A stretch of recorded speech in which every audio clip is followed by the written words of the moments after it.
فَلَعَلَّكَ بَاخِعٌ نَفْسَكَ عَلَىٰ آثَارِهِمْ، سب بات چل رہی تھی کیا آپ شاید گویا کہ قریب ہے کہ باقی نفسک اپنے نفس کو ہلاک کر لیں گے، اپنے آپ کو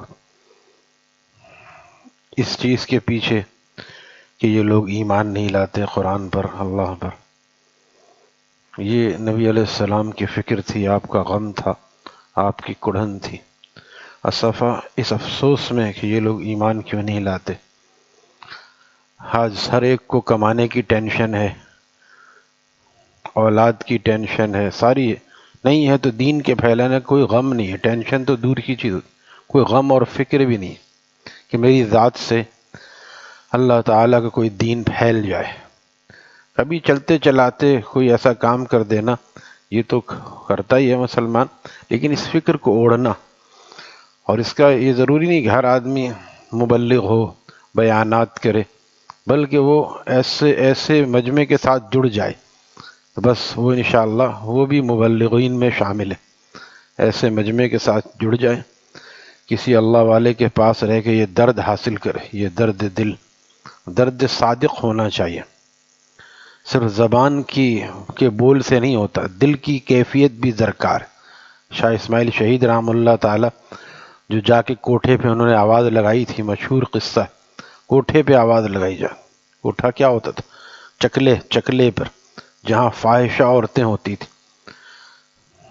فرق ہے اس میں اور آج کے مولویوں میں، آج کے ایسے مبلغین میں۔ انہوں نے پہلے کہا، صدا لگائی کوئی ایسی، تو انہوں نے کوئی آیا اور کوئی بچہ یا بچی آئی اور آٹا دے دیا کہ فقیر آ گیا، صدا لگایا، دے دو۔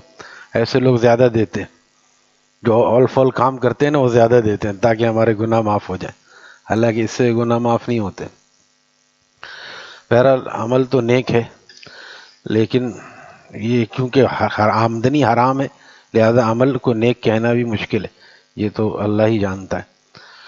لیکن ایسے لوگ سمجھتے ہیں کہ شاید ہم دوسروں کے کام آ جائیں گے تو ہمارا کام بن جائے، لیکن اصل چیز اس کو چھوڑنا ہے۔ ہر آدمی اگر ایسا کرنے لگے، ڈاکہ ڈال کے سمجھنے لگے میں غریبوں کی مدد کر رہا ہوں، تو پھر تو انارکی پھیل جائے، انتشار پھیل جائے۔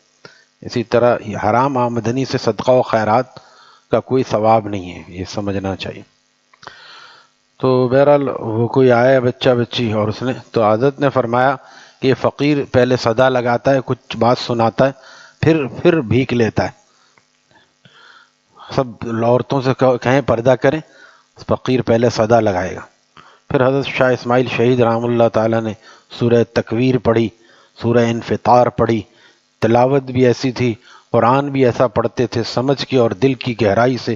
اذا الشمس کورت واذا النجوم انکدرت، کہنے والے کہتے ہیں کہ ایسا لگ رہا تھا کہ سورج بے نور ہو رہا ہے اور ستارے ٹوٹ کر گر رہے ہیں، ایسی حالت تھی ان حضرات کی۔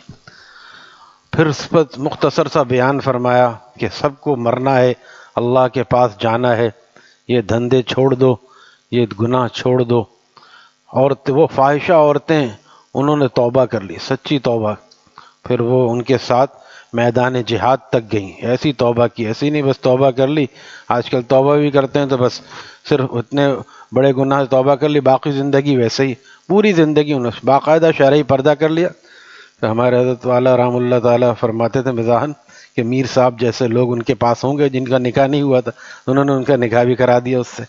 پھر وہ ساتھ ساتھ جہاد میں گئیں، بالا کوٹ کی پہاڑی پر تک گئی ہوں۔ وہاں کسی نے پوچھا، تم لوگ نرم نرم بستروں پہ سوتی تھی، کتنے بہترین تمہارے بستر تھے، آج پہاڑوں کی کنکری پہ سو رہی ہو، کیا فرق ہے؟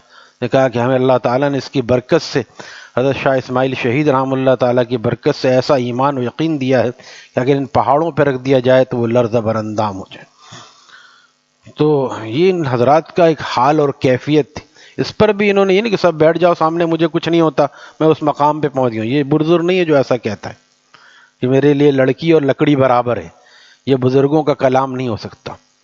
تو ایسے بہت سے لوگ، ایسے مبلغین آج پیدا ہو گئے ہیں جو کالج یونیورسٹی میں جاتے ہیں، ادھر عورتیں بیٹھی ہیں، ادھر مرد بیٹھے ہیں، ان کا بیان ہو رہا ہے، بڑا درد انگیز بیان ہو رہا ہے۔ کون سا بیان کرنا ہے؟ سامنے تو یغضوا من ابصارہم کا حکم ٹوٹ رہا ہے، عورتیں بے پردہ، یونیورسٹی کی لڑکیاں برقع پہنتی ہیں، پابندی 100 میں 2 4 100 میں 2-4 تو اکثر بے پردہ بیٹھی ہیں اور آپ سامنے بیٹھے ہیں اور آپ نصیحتیں کر رہے ہیں. لہذا یہ طریقہ نہیں ہے. گناہ کر کے تبلیغ کرنا یہ کوئی طریقہ نہیں، بلکہ پہلے گناہ سے بچنے کا انتظام کرنا پڑے گا. حضرت رحم اللہ تعالیٰ جو حضرت شیخ کے نانا لگتے تھے مظفر حسین کاندھلوی رحم اللہ تعالیٰ، اتنا تقویٰ تھا، اتنا تقویٰ تھا کہ ہر ایک کا کھانا نہیں کھاتے تھے، اور تانگے میں بیٹھ کے جا رہے تھے، باتوں باتوں میں پوچھ لیا کہ تانگا کس کا ہے. اس نے کہا کہ یہ کسی طوائف کا تانگا ہے. بس حضرت اتر گئے، مجھے ذرا استنجا کرنا ہے. اتر گئے، پھر پیدل چل رہے ہیں، پیدل چل رہے ہیں. اس نے کہا کہ بیٹھ جاؤ حضرت، کیا بات ہے؟ کہا نہیں بس میں ذرا پیدل چل لوں، ذرا پیدل بھی چلنا چاہیے. پھر جب تھوڑی دور چلے گئے وہ سمجھ گیا. کہا جب سے میں نے بتایا ہے اس وقت سے آپ اترے ہیں، لہذا آپ اپنا راستہ الگ کر لیجئے، مجھے بھی جانے دیجئے. اس کو پیسے دیے اور اس کو جانے دیا. اس کے تانگے میں نہیں بیٹھے جو طوائف کا تانگا تھا. اس طرح اور بہت سارے ان کی تقویٰ کے واقعات مشہور ہیں. حکیم الامت تھانوی رحمہ اللہ تعالیٰ ان کے تقویٰ کے معتقد اور معترف. جب تقویٰ وہاں تک پہنچتا ہے تو دعوت میں اثر ہوتا ہے، ورنہ یہ دعوت نہیں ہے جو سامنے عورتیں بیٹھی ہیں، عداوت ہے. جیسے ہمارے ہاں کھانے کی دعوت میں 1-1:30 بجتا ہے تو یہ دعوت نہیں، ہمارے اساتذہ فرماتے ہیں عداوت ہے، دشمنی مولنا ہے. 2 بجے کھانا کھایا تھا، رات کا کھانا پوری رات کالی کر دی. کھانا تو عشاء کے بعد کھایا جاتا ہے، بلکہ عشاء سے بھی پہلے ہو تو زیادہ اچھا ہے. تو اس دعوت کا طریقہ ہے. اس لیے ہر آدمی نہ سمجھے کہ ہمیں بس کوئی بھابھی کو دعوت دے رہا ہے، کوئی سالی کو دے رہا ہے، کوئی نامرد لڑکے کو دے رہا ہے. یہ نہیں. جہاں پہ گناہ کا معاملہ ہو، جہاں نفس کا معاملہ ہو، وہاں پہ الگ ہو جائے، اور دعوت ایسی جگہ دے جہاں پہ کوئی ایسے گناہ کا معاملہ نہ ہو. اس لیے یہ مزاج بہت اچھا ہے، لیکن اس کو بھی سیکھنے کی ضرورت ہے. اور اس کے ساتھ صرف دعوت ہی نہ دے بلکہ اس کے لیے دعا کرے. یا اللہ جتنے لوگوں سے میں نے بات کی ہے آپ سب کے دل میں میری بات اتار دیجیے، سب کو اللہ والا بنا دیجیے.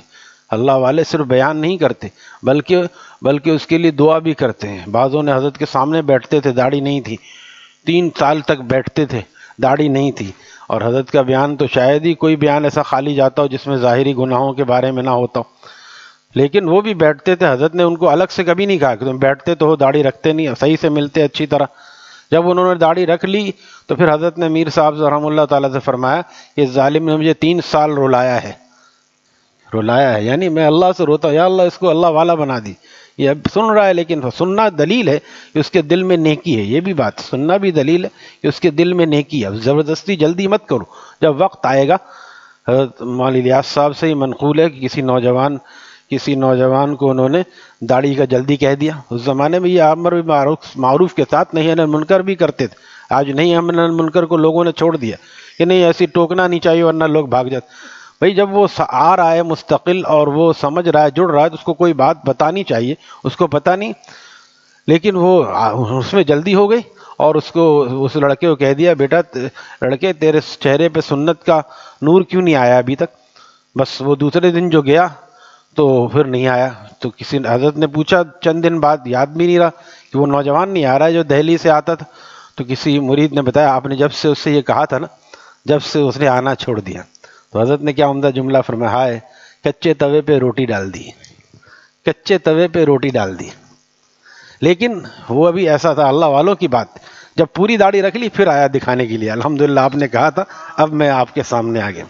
یہ تاثیر ہوتی ہے اللہ والوں کی. اللہ تعالی ہمیں بھی نصیب فرمائے. الحمدللہ والصلاة والسلام علی رسولہ النبی الامی الکریم.